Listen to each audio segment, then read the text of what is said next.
ndagushima Mana, uri mwiza, uri mwiza Mana, uri mwiza Mana, uri mwiza Mana. Singizwa, singizwa Yesu, singizwa. Icyubahiro ni icyawe, uri Imana y'icyubahiro. Niwubahwe uyu munsi, niwubahwe muri iki gitondo. Icyubahiro ni icyawe, ntawe muzagisangira. Yesu, uri umukiza mwiza, umwami w'abami, umwami w'abami, umwami w'abami, umwami utwitayeho. Haleluya, umwami rubasha. Niki cyatubuza kuguhimbaza Mana iki gitondo? Niki cyatubuza kuvuga imirimo yawe? Niki cyaduhagarika kureba hirya no hino tukareba, twasanga turi bazima, tukabinezererwa, tukakunezererwa nawe Mana, tukagushima, tukishimira imirimo y'amaboko yawe, ukuntu uzi kurinda, ukuntu uzi gukora, tukabinezererwa, tuvuga ngo twakurikiye Imana nziza, twamenywe n'Imana ishobora byose. Iyo tukimenywa n'Imana ishoboye kimwe, ahari twari kumwara, twamenye n'Imana El Shaddai, Imana ishobora byose, byose ikabirangiza. Iyo tukimenyana n'Imana ikuraho utuntu tworoheje, uyu munsi ibintu bikomeye tuba twaramwaye, ko hari ibyo twabonaga bidashoboka, ariko wowe kuko Imana ishobora byose urabihangamura, urabishobora. Haleluya, uyu munsi twuzuye ishimwe n'indirimbo. Shimwa, niyo mpamvu tukubyinira, niyo mpamvu tubyuka mu gitondo Mana, tukabyina tugataraka, urako dufite Imana nziza. Haleluya, haleluya, haleluya. Amavi yose agupfukamire kuko ni wowe mwami, amavi yose agupfukamire kuko ni wowe Mana yonyine, amavi yose agupfukamire kuko ni wowe Mana ishoboye ibintu byose, amavi yose agupfukamire kuko ni wowe Mana nta yindi Mana izabaho, amavi yose agupfukamire kuko ni wowe Mana ihambaye. Haleluya, ndagushima Mana. Igitondo wubahwe, igitondo usingizwe, igitondo indimi zose zature kuri umwami. Kristo yubahwe nawe kandi Yesu ushyirwe hejuru. Kristo Yesu, Mwuka wera, kandi turagukunda, uri umufasha twahawe uva kuri Data mu butatu bwera. Shimiye Imana yacu. Haleluya, haleluya.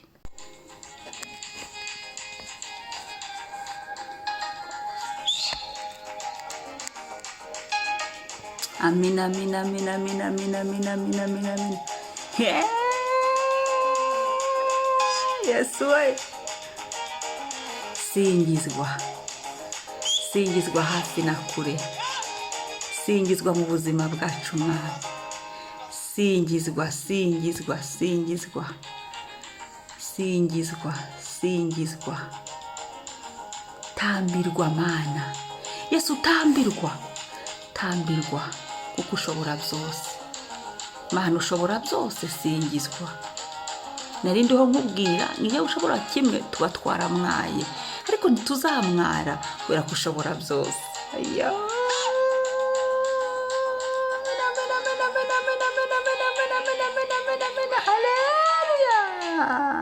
Amen, amen, amen. Umwami asingizwe, umwami yamamare, umwami yubahwe.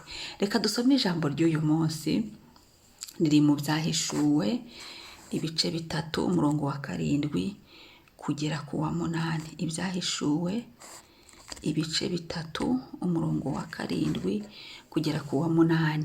Haravuga ngo urwandiko, umutwe w'amagambo uravuga ngo urwandiko rwandikiwe ab'i Filadelfiya.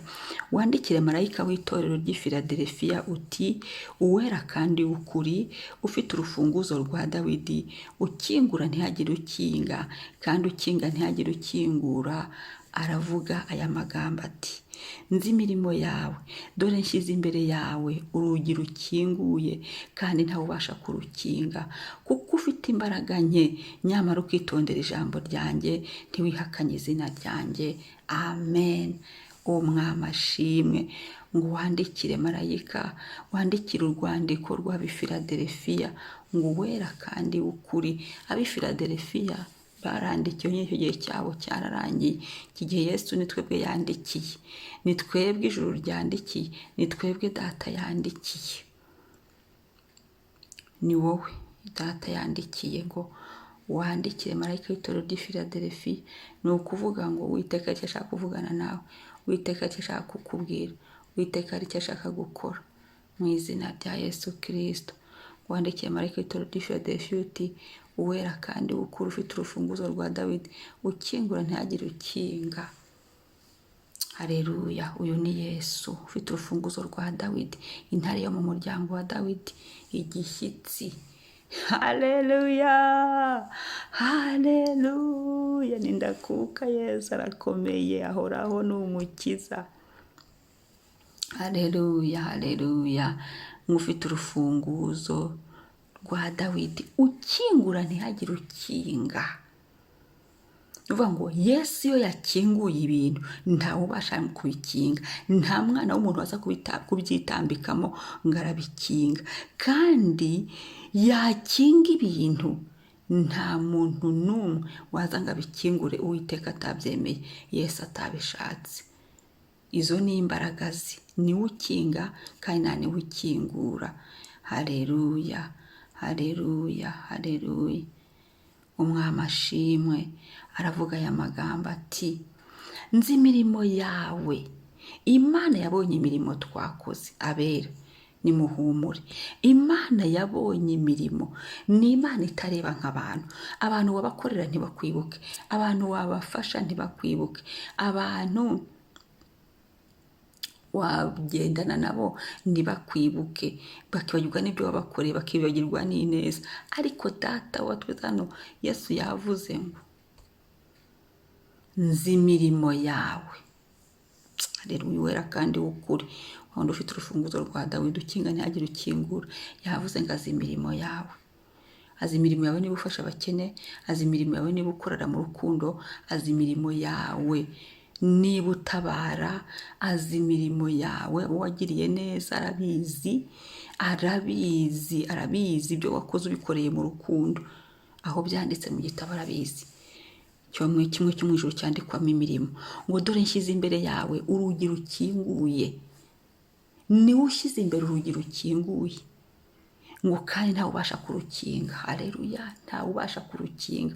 Hari inzugi data yadusize imbere zikinguye, hari inzugi Yesu yadusize imbere kandi izo nzugi zirakinguye. Ushobora kuba inyuma y'urugi ntumenye ibirimo imbere mu nzu, ariko hano twakinguriwe inzugi ngo twinjire aho tugomba kwinjira. Twakinguriwe inzugi inzira zacu z'amasezerano twinjiremo. Twakinguriwe inzugi imihanda aho tugomba guca, inzira tugomba kunyuramo iboneke. Haleluya. Amarembo tugomba kunyuramo yakingutse, ibyugi byavuyeho. Inzugi yazikinguye, umwami yakinguye ngo twinjire mu masezerano, twinjire mu mugisha, twinjire mu gukiranuka, twinjire aho yateganije tugereyo. Igihe twari tusiragiriye, igihe twari tubabariye, Uwiteka yakinguye. Izi nzugi zakinguye ngo kandi ukinga ntagire ukingura. Ngo yashyize imbere yacu urugi rukinguye. Ngo kuko ufite imbaraga nke nyamara ukitondera ijambo ryanjye. Ni ukuvuga ngo mu mbaraga zawe, mu tubaraga twawe, mu muhate wawe. Biravuga ngo umuhate wawe si uw'ubusa ku mwami. Mu muhate wawe, mu buryo bwawe, kwa kundi bwawe bwite, ariko ukagerageza. Haleluya, haleluya. Ukitondera ijambo ry'Imana, ugasoma ijambo ry'Imana, ugaharanira kurishyira mu bikorwa mu buzima bwawe, mu buzima bwacu, kugira ngo rikore. Ibyo byose Uwiteka arabibona, ibyo byose Yesu yarabibonye. Nibyo bimuhagurukije ngo nyamara ukitondera ijambo ryanjye, ntiwihakanye izina ryanjye. Kuba tutarihakanye Yesu, murebe inzira z'ibiziga umuntu anyuramo ariko ntiyihakane Yesu. Murebe ukuntu Satani agiye arwana ariko ntitwihakanye Yesu, ntituzanamwihakana Yesu. Urugendo rw'agakiza turarukomeje, urugendo turarukomeje. Nubwo Satani adutera ngo twihakane Imana nka bya bindi yarakoreye Yobu, arabeshya. ntazahadufatira urugendo turarukomeza urugendo rw'agakiza, gukizwa n'ishuwa. Twahisemo gukizwa, twahisemo gukurikira Yesu n'umutima wacu wose, twakiriye Yesu. Haleluya, turarukomeza, ntituzananirwa. Ibyo umuntu avuga nibyo bimusohoraho, ntituzananirwa. Ibyo byandike ku mazina yacu, ibyo byandikwe mu buzima bwacu, mu izina rya Yesu. Niwumva bivuga ngo sinzananirwa urugendo rw'agakiza, nzarukomeza kandi nzagerayo amahoro, mu izina rya Yesu. Ngo dore nshyize imbere yawe urugi rukinguye.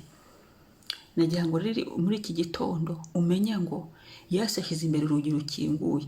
Ese nabaza ngo uri tayari kurwinjiramo? Ndi tayari kurwinjiramo. Aho sindangaye kandi ijuru ryakingutse, nako ijuru ryankinguriye. Aho umuntu uri gusenga ko ijuru ryakingutse ngo twinjire aho tugomba kwinjira. Haleluya. Ese ndi maso ko ibihe byo gutabarwa byageze, twakingutse, ikirere cyakingutse kugira ngo ninjire muri iyo sezo y'ubutabazi, muri ibyo bihe byo gutabarwa, muri uwo mwanya wo gutabarwa. Haleluya. Muri iyo nsinzi yo gutabarwa k'urugi rwakingutse, nditeguye kujya gufata ibyari biri aho ngo nari narakingiraniwe. Nditeguye gusohoka k'urugi rwakingutse, bashyize imbere urugi rukinguye. Hari igihe umuntu aba no muri gereza akabamo akinguye. Iyo utagize amaso, iyo utagize ubwenge ngo uhaguruke usohoke, ushobora kugumamo kandi urugi rwafungutse. Yashyize imbere urugi rukinguye kandi ntawe ubasha kurukinga. Ni ukuvuga ngo niba wari uri muri gereza, Yesu yashyize imbere urugi rukinguye, ntawe uzongera kugukingiranira ahantu. Niba wari ufite inzugi zagukingiraniwe inyuma, ukaba wari ubuze icyo ufata n'icyo ukora, Yesu yashyize imbere urugi rukinguye, ntawe uzakubuza kwinjira no gukora ibyo ugomba gukora. Haleluya. Kandi ntawe uzongera kurukinga. Buri wese agira inzugi ze zikinze, ariko turashimira Yesu waje gukingura ifunguzo. We ufite urufunguzo rwa Dawidi, ukingura ntihagire ukinga. Imana ishobora ibintu byose. Natangiye mbabwira ngo ni El Shaddai. Haleluya. El Shaddai ishobora ibintu byose nta na kimwe yakinguye ntawe ukinga. Yavuze ngo bibe bibaho. Haleluya.